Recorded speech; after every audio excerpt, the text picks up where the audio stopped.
First, let me start by saying congrats on the movie. I had a blast with it. What does it mean for both of you to realize that this is going to be like the first scary movie a whole bunch of kids are going to see in their lives? Oh, if so, that would be amazing. It's not if so, it's 100%. I'd be honored to give them that experience. Yeah, we call it a gateway horror movie. You know, it's the equivalent of a young adult book. You know, I think it's also, it comes from a spirit that is really it's fun and creepy and scary, but it's ultimately the characters have such a good heart, and the movie has a good heart about it. You know, it's one of those movies where you elbow each other and talk to the screen. You know. Talk a little bit about the process of taking the individual stories, the ones that you wanted to use for this movie, and finding that throughway to join them all together. Well, that started before André showed up. We started with a group of writers and the developing team, and I said, let's everybody bring the stories that they remember the most. And it actually comes down to 20, and then to 10. And then from those 10, you match them with the characters, because the book reads what you're afraid of and writes itself for you, you know, which is an idea that came from Pan's Labyrinth, from the Book of Crossroads that the girl has. And I think that made it easy, but each of us lost a story or two that we loved, you know, that we wanted in the movie, but didn't fit any of the characters. Talk a little bit, I'm very curious, your decision making on when to use practical and when to use CGI. I mean, it's 90% practical. I mean, CGI is mostly for enhancement. And it's, no, I mean, it was a decision that was made very early. I mean, I was like coming into it thinking, how are we going to do these creatures? And Guillermo immediately said, we're going to do them for real. We're going to create these creatures. And that was fantastic. I mean, the best sculptors that I've known for each creature is like casting a movie. You know, Mike Hill is great for this one, Norman Cabrera, you know, Mike Elizalde. You match like casting a movie. This guy is great for this, and they take it like animation from beginning to end. Yeah, he's known for what I call collecting things. So what did you manage to take home from set versus what he stole? Well, I got one of the books, actually. Are you sure? Because he might have taken that too. Original. No, you know, it's funny. I never keep anything from movies I produce. Only Really? the ones I direct, yeah. In this case, I hope I can get a bust of the pale lady, because I love that character. But I didn't take anything. It's funny. I realize it only now. I'm shocked that he let you have the book. Yes. Listen, ultimately, I love talking about the editing process because it's the final rewrite. Mm-hmm. So talk a little bit about what happened. You get in the editing room. What made you immediately happy? What made you nervous? No, I mean, it's always about, you know, it's creating the flow of the movie. That is really, that it's like, it just flows. And that is like an abstract thing that you don't really know until it's there.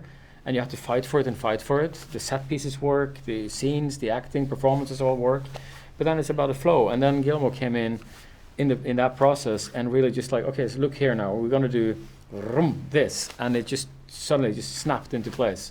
And it was amazing to experience, to see how clearly he sees how sharp the movie can get.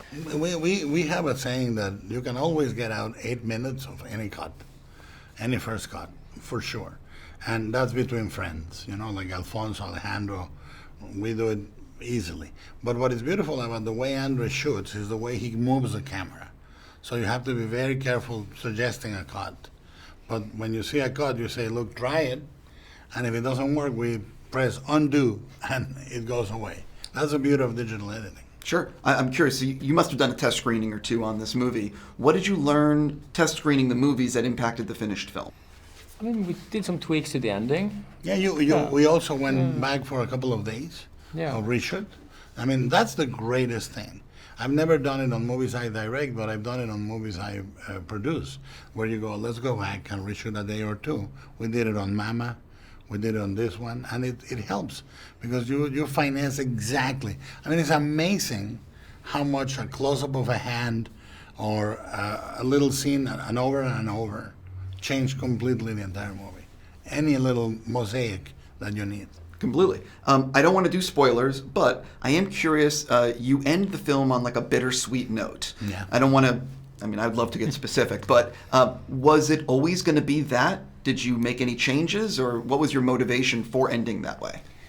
I mean, no. I mean, the motivation is just that we wanted to end on a kind of on a high note. Really, we wanted to make sure that you've been through this process with the characters that is so grueling, and they've lost so much, and there is something. It has to be something rewarding at the end, And something lost. And some forever. Yeah. I mean, the thing is, when I remember pitching Mama with Andy, and we said, and one of the characters, spoilers ahead, one of the characters goes away forever, dies basically.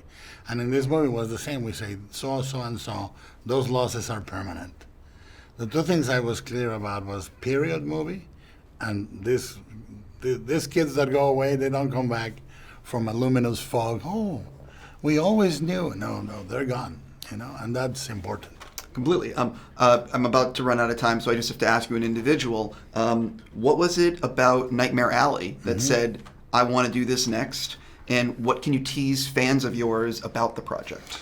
Well, what it is, that book was given to me in 1992 by Ron Perlman, and before I saw the Tyrone Power movie.